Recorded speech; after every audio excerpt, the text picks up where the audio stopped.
My sugar daddy asks me for weird favors. His Tinder profile said he was 45, but he looked to be in his early 30s at most. Looking for a sugar baby. $700 weekly. No sex.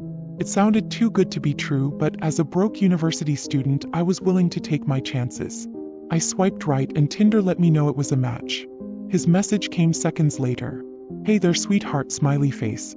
I cringed at that word, I hated it, but $700 was $700, so I sucked it up and replied, hey winky face. His name was Jack and he told me he owned his own business, although he never specified what kind of business it was. We talked for a while before he asked me for my Venmo to send me the first payment. After a few minutes, I got the notification. I stared at the $700 for at least 20 minutes, expecting to wake up from a dream at any second. But it wasn't a dream. You still there? I clicked on the message. Yeah, sorry. If you don't mind me asking, what are you looking for in return? I stared at the chat until he replied. I'm just looking for you to do a few favors for me, smiley face. That sounded like it was going to be sexual to me. Like what? For example, the first thing I need you to do is pick up a delivery for me. That sounded innocent enough, but I was still expecting there to be some kind of twist. $700 to pick up a package? Come on, even I wasn't that naive. From the post office or something. Well, I'll send you the address, but I'd rather not do this through Tinder. You got Kik? Or you can give me your number. What was this, 2011? I decided to give him my number instead, and he texted me the address immediately, followed by the address to his house, where I would have to drop off the package. I'm not home right now, but there's a key on the bottom of the blue flower pot near the door. Go inside and put the package on the coffee table in the living room. Make sure that you lock the door when you go inside the house and then lock it again when you leave. I grabbed my car keys and wallet and got into my car, putting the address into Google Maps. Got it. My phone buzzed as I backed out of my driveway. I'm serious. Lock the door both times. Please. I thought that was a little excessive, but I promised him that I would. The house looked abandoned. It had a broken chain link fence around it with a small door that was hanging on to dear life. It stuck out like a sore thumb, surrounded by houses that were a lot nicer than this one in comparison. You here for Jack's shit? I looked up to see a man standing in the open doorway of the house. He took up almost the entire space, his head skimming the top of the door frame. He was huge, in height and muscles, and his entire torso was covered in tattoos. Yeah, I guess. I replied, not moving from my spot on the sidewalk. Stay right there, he said. I did. I actually don't think I would have moved if he had asked me to. I looked around and realized that there was no one else on this street. I was a 21-year-old woman alone in the street. I gripped my car keys. A few minutes later, the man came back out carrying a cardboard box. It was about the size of a shoebox, but stained and damp on some of the corners. Can you open your car? He asked. I opened the trunk, not wanting that inside on my car seats, and he set it in. All right, there you go, he said. Thanks, I replied. I walked around to the driver's side of the car and opened the door. Oh, and one more thing, he said. I looked at him. Watch out, he said. I didn't reply. I blasted my music as I drove to Jack's house, hoping it would drown out my anxiety. It didn't. I parked my car in the stone driveway and stayed inside the car admiring the house. It was a huge house, with stone pillars on the front porch and the greenest grass I had ever seen in my life. I turned the car off and got out. I grabbed the package and walked to the front door, getting the key from where he said it would be. I opened the door and stepped in, closing it behind me. I thought about what he had said about locking the door when I got inside. I thought that was a little overboard, but as I stared at the closed door, something made me reach out and lock it.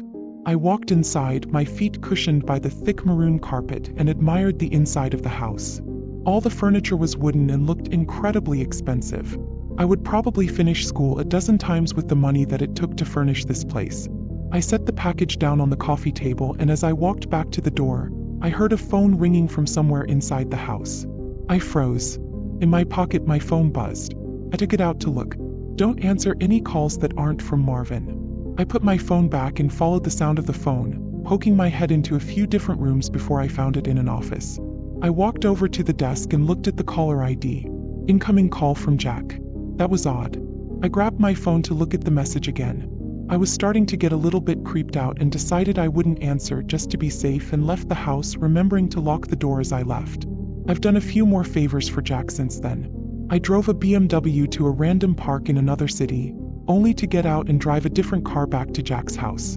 He had me meet one of his employees at lunch, who then gave me a briefcase to deliver to the first house I had gone to and told me he would know if I looked inside. On several occasions, he asked me to drive down to that same house and stay with the guy, whose name was Julio, for a certain amount of time. In total, I've made around $3,500. Most recently, Jack asked me to stay in his house overnight. I woke up to a text message from him. "I need you to spend the night at my house." I hadn't ever seen him in person, but I had talked to him on the phone a few times.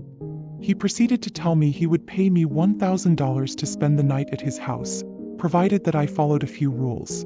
I drove to his house that evening. The driveway was empty, and it normally was, but the porch light was on. I walked up, unlocked the door, went inside, and then locked it again. Everything in the house looked the same. Jack had told me over the phone that he would leave the list of rules on the dining room table. I set all my stuff down in the living room. My bags looked like garbage compared to the fancy furniture in there. I wandered into the kitchen and then to the dining room. Sure enough, there was a piece of paper on the wooden table, held down by an empty glass. "Lock the door when you come in. Only answer calls from Marvin.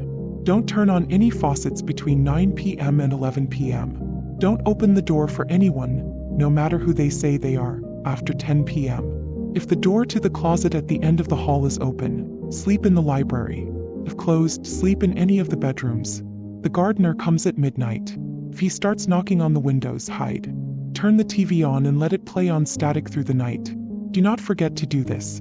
Help yourself to anything in the fridge. Smiley face. I'll pay you in the morning. Good night." I made sure to follow all the rules. To be honest, I was regretting my decision. But seeing as I was already here and I was getting paid, I decided to stay anyway. I figured as long as I followed all the rules, I'd be perfectly fine. Still, it felt a little odd. What was this? A haunted house. Nevertheless, I lounged around the house for a few hours, as I was planning on going to sleep around 9, since that's the time that all the weird shit would begin to happen. At 8:50, I brushed my teeth, using the faucet for the last time before 9. I checked the closet in the hallway, and upon seeing that it was open, I moved my stuff into the library and got ready to sleep on the couch. I locked the doors just in case and laid on the couch, scrolling through my phone. I hadn't gotten any more messages from Jack, and I started to think up scenarios and reasons as to why he had such strict, peculiar sets of rules in his house.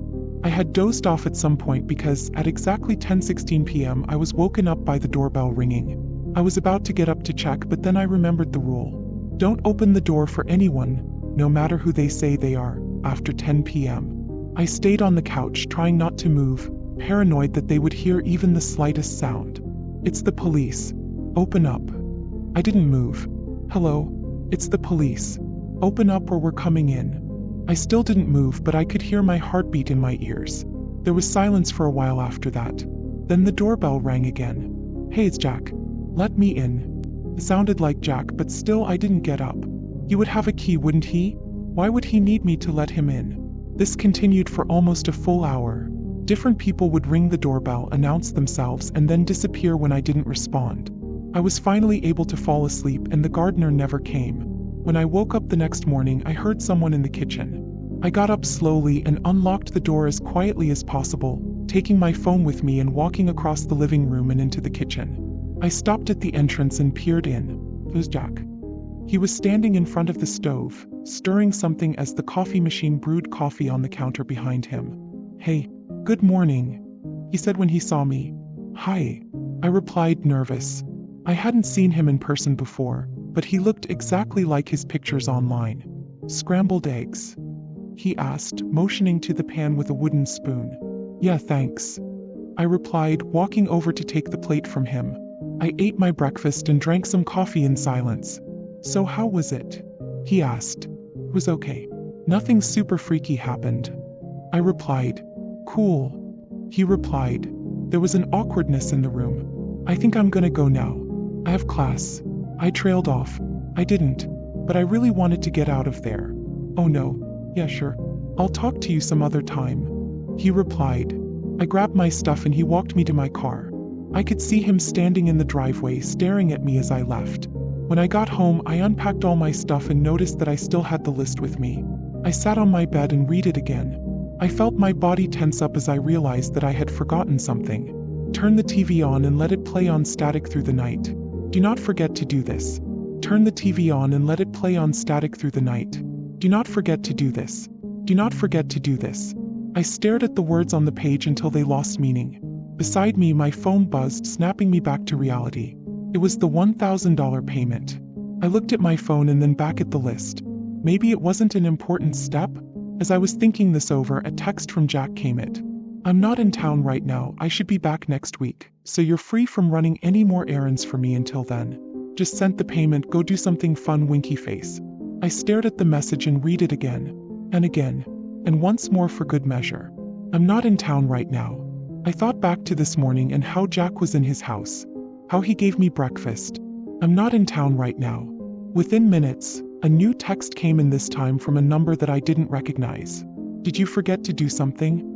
Winky face. The text was followed by a picture of Jack, or whoever this version of Jack was, standing in front of the TV. I didn't respond.